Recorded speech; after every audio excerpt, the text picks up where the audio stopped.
Hi everyone! Here we are again, getting ready for week 5 of our online learning journey.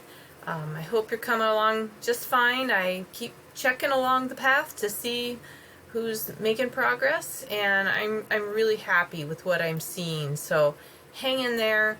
I know we've been doing this for more than a month, and it just seems probably like even longer than that, but the end is in sight.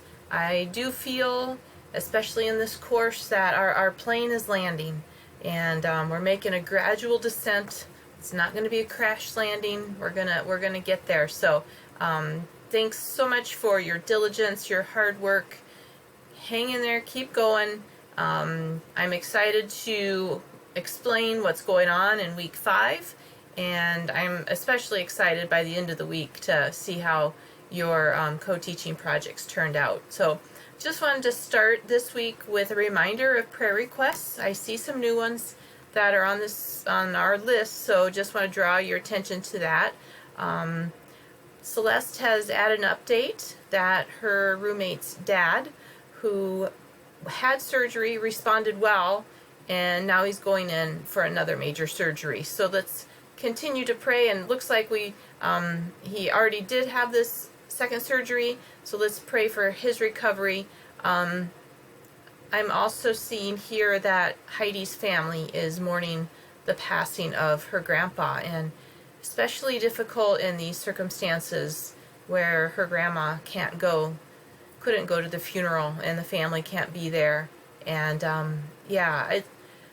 Heidi, my heart goes out for you and your family, and know that you're in our prayers, and we'll continue that, because I can imagine that it's a very challenging time, especially now. So blessings to you. I want to also keep this prayer in mind. This is something that was sent to me, and it was a good reminder, because honestly I've been fairly grumbly at various points along this pandemic journey. Not real happy with the situation.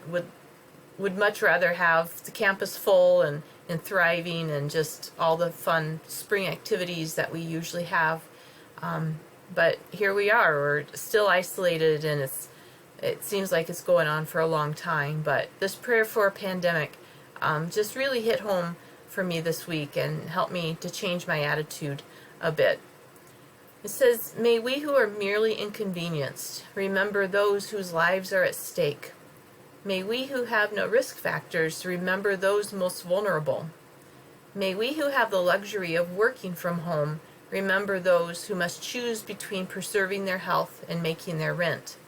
May we who have the flexibility to care for our children when their schools close remember those who have no options. May we who have to cancel our trips remember those who have no place to go. May we who are losing our margin money in the turmoil of the economic market remember those who have no market margin at all.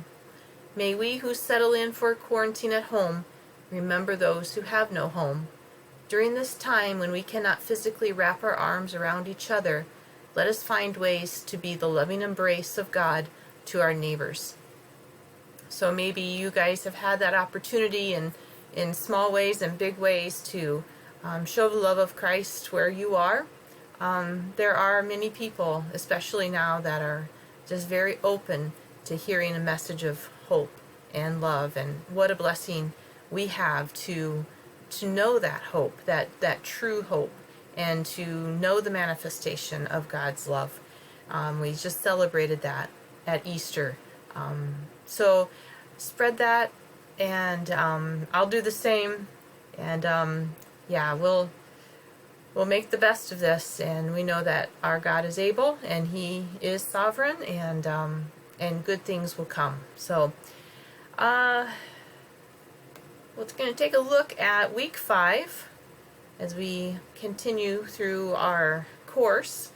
You can see our list is fairly short, and hopefully you find that to be a relief. I know that it's overwhelming. I've seen it from the student end. I've been had the opportunity to talk with some of the students that are still here at Dort, just a few, and they've expressed to me that it's pretty intense with all the the online work going on at the same time. And some of you that have Zoomed with me too, though I'm, like I mentioned before, I'm very grateful for your positive attitudes, and I really enjoy those conversations on Zoom. So you can see number 3, I'm keeping that there. That's been the same since the beginning.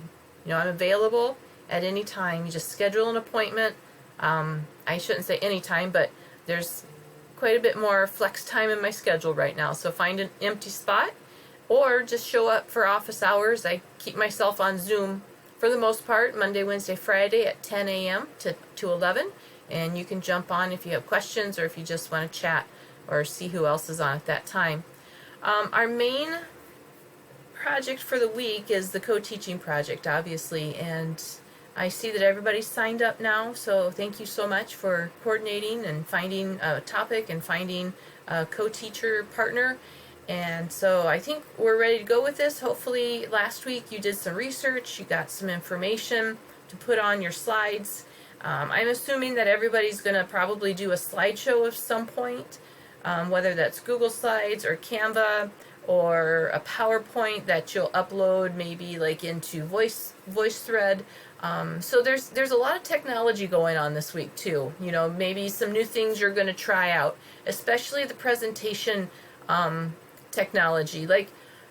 Some of the presentation you're very familiar with, Google Slides, PowerPoint, but as far as recording it and being able to post it online somewhere so others can see it, that might be a stretch. So that should be the focus of this week, is finding some sort of a tool that you can use to record yourself. And it's going to have to be a collaborative tool also, right? Because you're all working in groups of 2. Some of you are in groups of 3. So think about some of these collaborative tools like VoiceThread that you can share.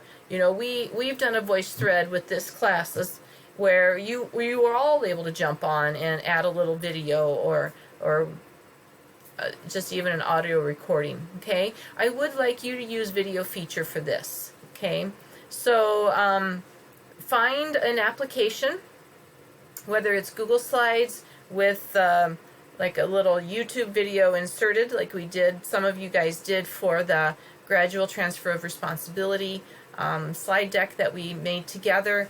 VoiceThread is very easy to share that file between 2 or 3 people and add your videos in. Prezi, there's a way to do it with that. You guys will have to monkey around. Maybe you already know. I'm going to assume that you're more tech savvy than I am, but that's a presumption, like you read in the Mark Prinsky article a couple of weeks ago. The digital natives and the digital immigrants. I'm an immigrant, you guys are natives. Doesn't necessarily mean you know it all, but that's why we're here. We're growing and we're learning new tech tools.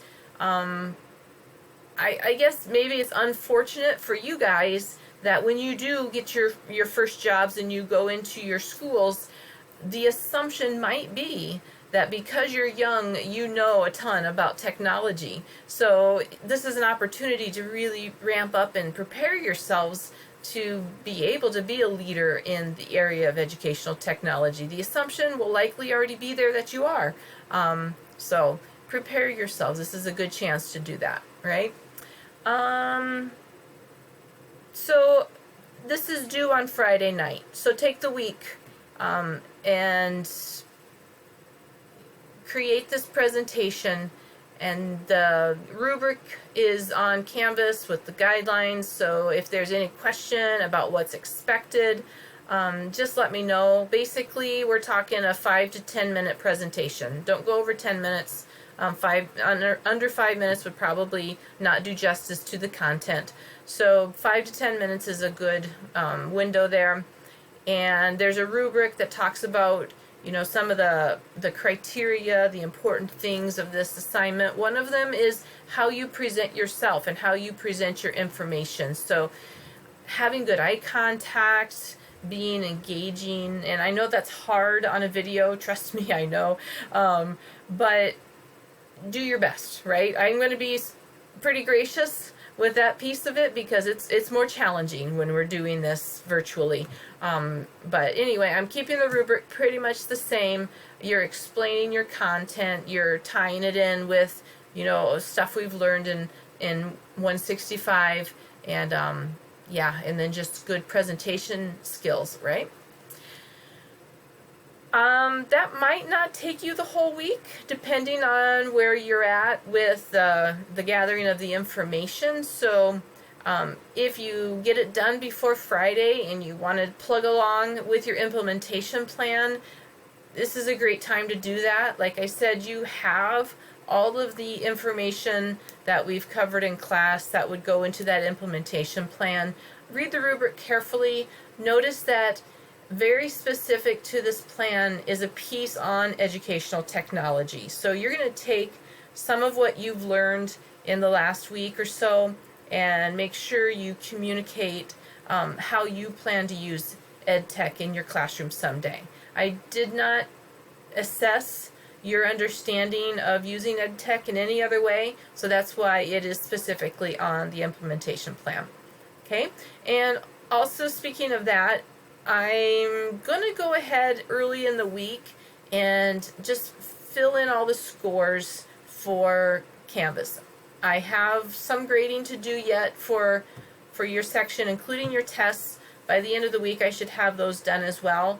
But for any empty slots where perhaps you have a missing assignment, for instance, and there's not a lot of that, which I'm grateful for, but I'm going to go ahead and I'm going to plug zeros in just so you can know how not turning that assignment in would impact your overall score for this course. That being said, those zeros can turn back into scores if you hand it in before the end of the semester, okay? This is unusual time, right? Typically, I probably would not do this, but I know that many of you are probably very overwhelmed with assignments coming from all over the place and having it take a lot longer to complete assignments when everything has to be communicated in writing. So I'm extending some grace there. I will go ahead and put the zeros in so you'll know what kind of an impact not turning that assignment in would have on your overall grade. But I will accept late work until Friday, May 8th. That's the absolute last day of the semester. And shortly after that, I'll have to turn in grades. So that's my absolute final due date, Friday, May 8th. But anyway, with maybe a bit of a lighter schedule this week, if you have some catching up to do, please do that. All right? So if you have any questions, let me know. Otherwise, know that I'm praying for you. I miss you guys. I hope you're all doing well. And yes, we'll see each other next week, or I'll see you on Canvas through your projects and so forth. But when everybody hands in their projects, I'm going to post those so that we can see each other through our videos and so forth. And yes, I look forward to a good week. God bless.